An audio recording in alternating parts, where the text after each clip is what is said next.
Hello everybody and welcome back to the channel. As you can see, there is going to be a little extra in today's video because I just wanted to bring out a couple of things that is going to be happening on the channel. These things behind me are something that's going to be introduced in my studio in the upcoming future. So I just want to show you what it is. This is an original Marcelo Bielsa signed shirt. It's real as well, as you can see there. There was only 10 available at the time. And that's going to be something that's going to be pinned up against my wall. And then as well, so a subscriber made this for me. It's to go into another like frame like this, and it's going to be like next to it, and then there's going to be another thing as well. So behind the scenes, I'm working on a lot of things. Behind the scenes to make the studio a lot better for you guys, a little bit more appealing, and I guess it gives you a different type of atmosphere as well, because obviously I know some fans have questions like, why do you always do stuff and you can't? Obviously the reason behind that is because one, I do videos at work or just after work, and two, with my daughter, I don't really want to be doing anything in the flat while she's asleep, or when she's awake she's constantly screaming, because I mean she's only 10 months old. But anyway guys, I'm the Leeds United Daily and I try to bring out Leeds United content on a daily basis. So if you are new around here, make sure you like, comment and subscribe as well if you do enjoy my content. And I guess just cheers to you as well, because I mean there's been a lot of news going around now that Jesse Marsch, or the Leeds fans, are so happy with Jesse Marsch. And to me, I explained a little bit in my previous video that that I'm a little bit sad when it comes to Jesse Marsch leaving, a little bit, and that's just because of the fact that I like the guy. He was a nice guy. You could see a lot of tactics but you could see a lot of positives from his tenure at the club. The way we was attacking, that was fantastic. It was just when it came to defending, that was his, in a sense, downfall. And I felt like with the way we were set up, with how deep we were playing, and how, in a sense, not really consistent enough on the wing backs, or the wing backs was a bit timid, especially Pascal Strokes. He annoyed me so much in that Forest game. Rasmus Christensen doesn't really play for us anymore.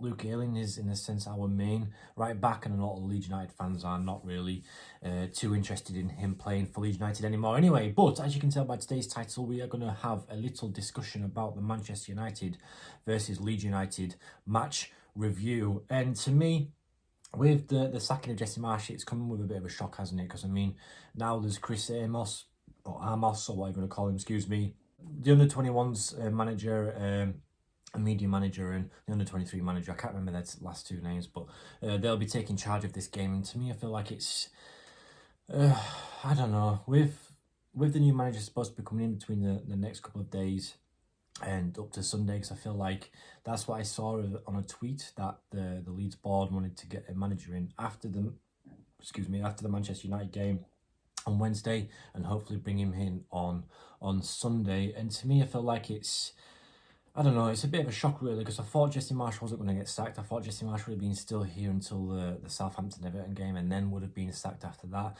But to me now, I feel like the board are now, in a sense, looking at this, not really, I'd say, under pressure, but at the same time under pressure, if that makes any sense. Because I mean, Leeds United have 18 games left of the season, but at the same time, we are, in a sense, just a goal difference away from the relegation, and Sean Dyche maybe could be turning around things at Ellen Road. And with Chris being in charge, it's, in a sense, it's a laughing stock, isn't it? Because I mean, he got bullied away from Manchester United, he got bullied away from there because he was just crap. He didn't really do much in the MLS. I don't really know too much of the guy, so I don't really want to sit here and slag him off or judge him too much. But at the same time, you can't really argue with his record with a 27%, I think, a win rate in the MLS after Jesse Marsch left. So it just goes to show, doesn't it, that he isn't really fit for the job. I know it's only going to be for one game, but at the same time, I don't really want to be conceding like another 6, 7, 8 goals like we did when we was under Marcelo Bielsa. So to me, I feel like it's going to be very difficult. It's going to be a difficult game with how Manchester United play. I believe they do play in the 4-2-2-2. It's either 4-2-3-1 or 4-2-2-2. I could be wrong, but that's how I think they're set up. But they play very wide. They looked a bit vulnerable against Crystal Palace. I think it was Crystal Palace over the weekend, because obviously, yeah, it was Crystal Palace, because Casemiro, he's now suspended with that incident. I mean, Manchester United are going to try and appeal it anyway, but I can't honestly see, with how good Manchester United are, Marcus Rashford, Anthony, Martial, Sabitzer now coming in after the injury of Eriksson.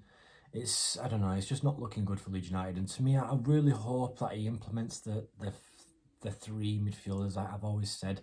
Like, we're not going to be seeing many changes. Like, I believe that we're going to go for a 4-2-3-1 system. We're going to be playing, I reckon it's going to be Gnonto and Sinisterra out wide again. But I'm hoping that Bamford, because I want Rutter to play, but I think Bamford's going to be playing. But I really hope that Bamford can, in a sense, prove to us, because he didn't do anything against Nottingham Forrest. He had a really poor game.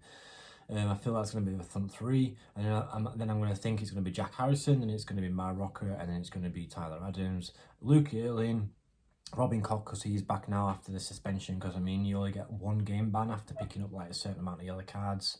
And then it's going to be Verber, and then this one's a tricky one, because it's like, do we play Pascal Struijk? But he played poorly against Nottingham Forest, but then do we play Firpo, who hasn't really had much game time, we don't have a lot of confidence in. So in a sense, we're like stuck in the mud with that one. So I'm gonna go with Junior Firpo, just because he gives us that extra bit of like going forward. And if that's how we're gonna be playing, we're gonna have to try and at least match their score, because I believe it's gonna be a big scoreline. I think it's gonna be at least 3 or 4-1 to Manchester United. I do believe we're gonna score one, but at the same time, I feel like we're gonna concede at least 4 goals anyway. But with the team, with Leeds United, we haven't really got any injuries. It's quite a strong side. The confidence is low, as you can tell. I didn't really want to bring that into the game, but it's there. Nonto's been fantastic. Sinisterra looked kind of sharp against Nottingham Forest. But I'm not really looking forward to it, to be honest with you. But at the end of the day, we're coming up against Manchester United. There will be a new manager announced in the next coming days, so stay tuned for that as well. So, but anyway, guys, it's just a quick little match review. It's just off my head. There wasn't really any notes, but I hope that you are doing well, and I hope that you can continue supporting the channel the way you're doing. But anyway, guys, thank you so much for watching, and I'll see you in the next one. Peace.